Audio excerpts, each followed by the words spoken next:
Radhe Radhe my YouTube family, आपका मेरे channel Advika Yadav foodie girl पर स्वागत है। दोस्तों, आज मैंने घर पर बहुत टेस्टी स्वादिष्ट बेसन और तिल की बर्फ़ी बनाई, जो कि खाने में बहुत स्वादिष्ट बनी। और सर्दियों में तिल और बेसन का स्वाद बहुत स्वादिष्ट लगता है। एक बार ट्राई ज़रूर करिएगा। ये बर्फ़ी खाने में बहुत टेस्टी थी और सेहत के लिए भी फ़ायदेमंद है। बहुत कम घी का इस्तेमाल करके हमने ये स्वादिष्ट शुद्ध तिल और बेसन की बर्फ़ी घर पर बनाई, तो मैंने सोचा क्यों ना इसकी रेसिपी आप लोगों के साथ शेयर कर दूं। तो चलिए दोस्तों, देर नहीं करते, रेसिपी स्टार्ट करते हैं स्वादिष्ट बेसन और तिल की बर्फ़ी की। बेसन और तिल की बर्फ़ी बनाने के लिए आप यहाँ पर कोई भी कटोरी या ग्लास का नाप लेके तिल का इस्तेमाल कर सकते हैं। यहाँ पर जिस कटोरी का नाप लेके मैंने तिल का इस्तेमाल किया है, उसी कटोरी का नाप लेके मैंने यहाँ पर 1 कटोरी बेसन और 1 कटोरी तिल का इस्तेमाल किया है। अब हम यहाँ पर आगे का प्रोसेस अपना स्टार्ट करेंगे। अब हम यहाँ पर गैस ऑन करके गैस में फ्राई पैन गर्म होने के लिए रखेंगे। जब फ्राई पैन हमारा दोस्तों अच्छे से गर्म हो जाएगा, तब हम यहाँ पर फ्राई पैन में तिल ऐड कर देंगे। तिल को हल्का हल्का सा रोस्ट कर लेंगे।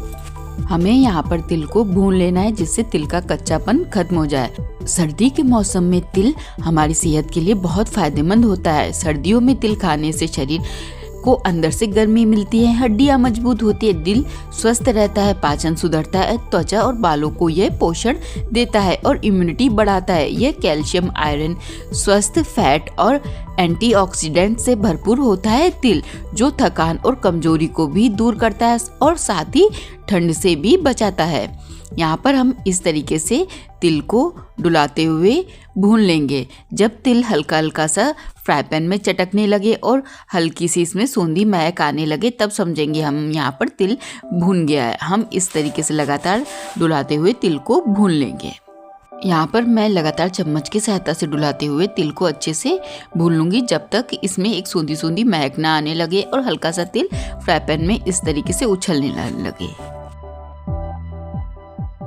मैं थोड़ा सा जूम करके आपको दिखा दे रही हूँ कि इस तरीके से फ्राई पैन में तिल हल्का हल्का सा उछलने लगेगा, तब समझिएगा तिल हमारा भुन चुका है।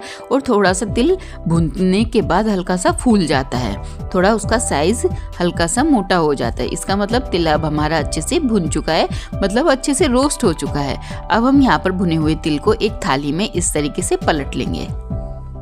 बहुत स्वादिष्ट हमारी तिल और बेसन की बर्फ़ी दोस्तों बनकर तैयार होगी। एक बार ट्राई ज़रूर करिएगा। अब हम यहाँ पर भुने हुए तिल को साइड में ठंडा होने के लिए रख देंगे और आगे का प्रोसेस अपना स्टार्ट करेंगे। अब हम यहाँ पर फिर से फ्राई पैन को अपने यहाँ पर गैस में रख देंगे और थोड़ा सा कपड़े से इस तरीके से पोंछ लेंगे।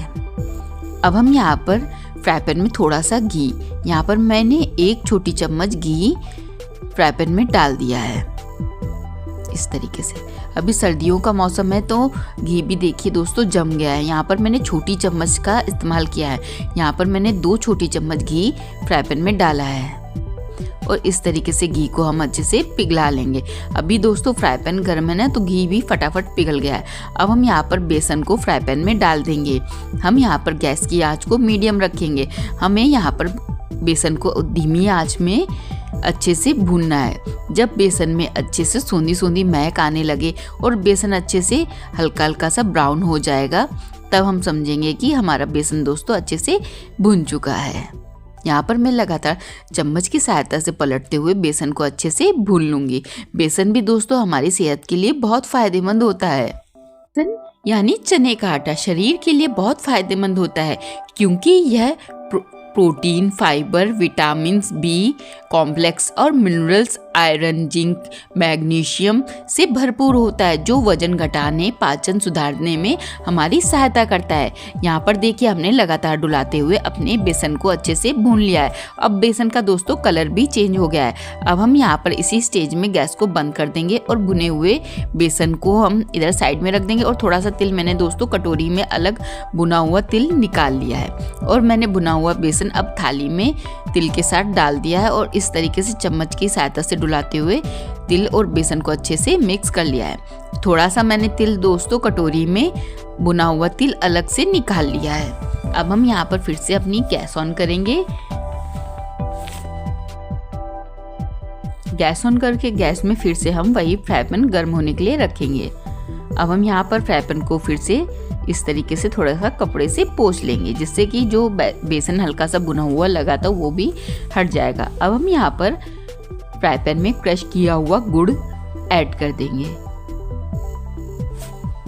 यहाँ पर हम गुड़ का इस्तेमाल उतना ही कर रहे हैं जितना कि हमने यहाँ पर बेसन व तिल का इस्तेमाल किया था। मैंने यहाँ पर 1 कटोरी जिस नाप का लेके बेसन डाला उसी कटोरी का नाप लेके हमने गुड़ का इस्तेमाल किया, और थोड़ा सा आधी गिलास से भी कम पानी हमने गुड़ को पिघलाने के लिए इस तरीके से फ्राई पैन में डाल देंगे। इससे क्या होगा, गुड़ हमारा आसानी से मेल्ट हो जाएगा, मतलब पिघल जाएगा।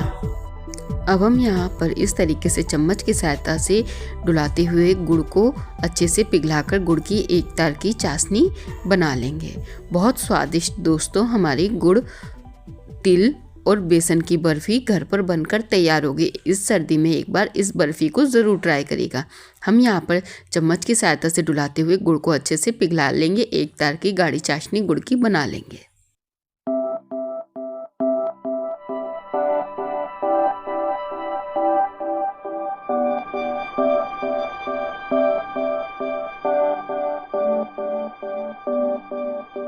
यहाँ पर देखिए गुड़ अब हमारा अच्छे से मेल्ट हो चुका है, मतलब पिघल चुका है। अब हम यहाँ पर फ्राई पैन को नीचे रख देंगे और गैस में हम धीमी आंच करके कढ़ाई गैस में एक अलग से गर्म होने के लिए रख देंगे।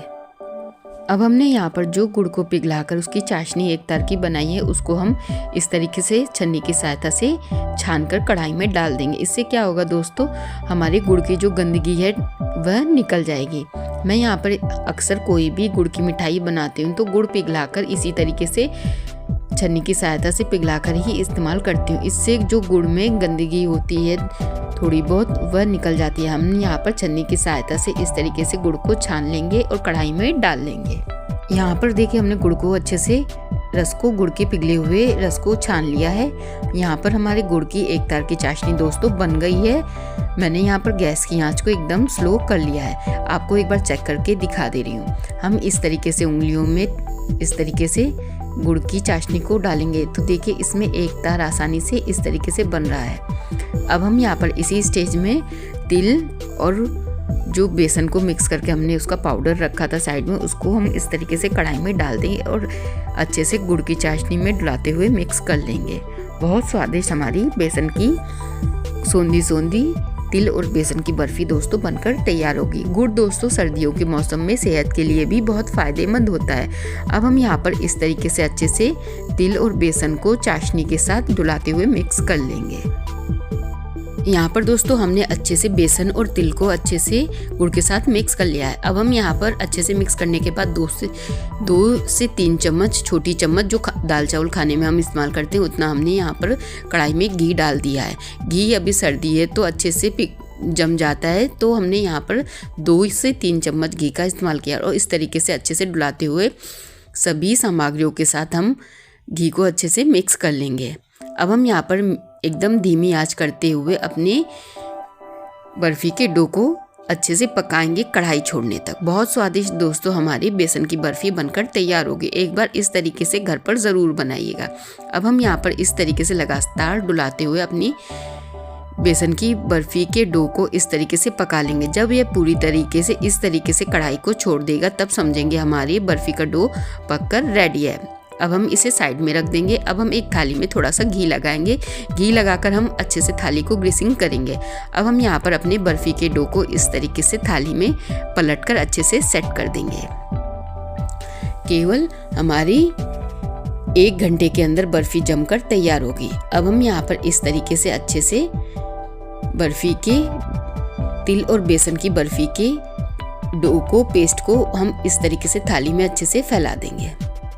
बहुत स्वादिष्ट हमारी सोंधी सोंधी तिल और बेसन की बर्फ़ी दोस्तों बनकर तैयार होगी। जो मैंने थोड़े से भुने हुए तिल साइड में निकाल लिए थे, हम इस तरीके से अच्छे से बर्फ़ी के ऊपर तिल को अच्छे से फैलाकर हाथ की सहायता से थोड़ा सा प्रेस कर देंगे इस तरीके से, और अच्छे से थाली में हम बर्फ़ी के डो को अच्छे से फैला देंगे इस तरीके से। मैं हाथ की सहायता से इस तरीके से प्रेस करते हुए पूरी थाली में बर्फ़ी के डो को फैला दूंगी इस तरीके से बहुत स्वादिष्ट हमारी सोंधी सोंधी तिल व बेसन की बर्फी बनकर तैयार होगी। एक बार दोस्तों इस रेसिपी को घर पर ज़रूर ट्राई करिएगा।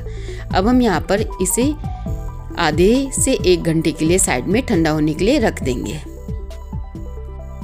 यहाँ पर मैंने आधे से 1 घंटे के लिए बर्फ़ी के डो को ठंडा होने के लिए साइड में रख दिया है। देखिए ये अच्छे से अब जम गई है। अब हम यहाँ पर चाकू की सहायता से अपनी बर्फ़ी के पीस, बेसन व तिल की बर्फ़ी के पीस हम इस तरीके से चाकू की सहायता से काट लेंगे। दोस्तों इस रेसिपी को एक बार घर पर ज़रूर ट्राई करिएगा। सर्दी के मौसम में गुड़, बेसन व तिल का मेल बहुत अच्छा लगता है। एक बार इस तरीके से बेसन की बर्फ़ी आप घर पर बनाकर ज़रूर ट्राई करिएगा। आपको जो भी शेप पसंद हो आप उस शेप से बर्फ़ी को कट कर सकते हैं।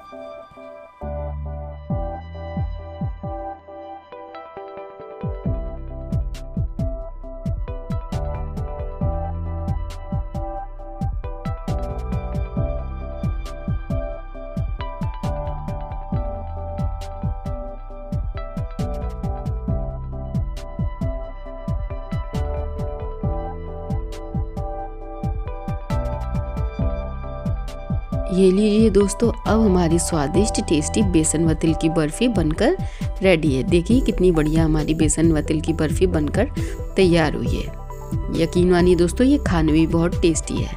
अब हम यहाँ पर स्वादिष्ट बर्फ़ी को अपनी एक प्लेट में सर्व करेंगे।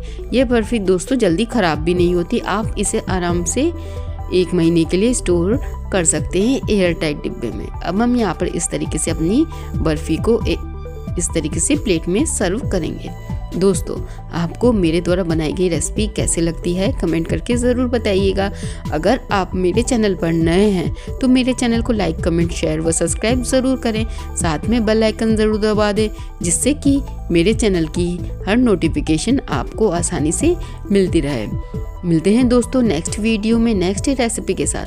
तब तक के लिए खुश रहें, मस्त रहें, स्वस्थ रहें। साथ में दोस्तों कमेंट करके ये ज़रूर बताइएगा कि आज की रेसिपी आपको कैसी लगी। मिलते हैं दोस्तों नेक्स्ट वीडियो में नेक्स्ट रेसिपी के साथ। तब तक के लिए खुश रहें, मस्त रहें, स्वस्थ रहें। साथ में इसी तरीके की नई नई रेसिपी खाते रहें। राधे राधे दोस्तों।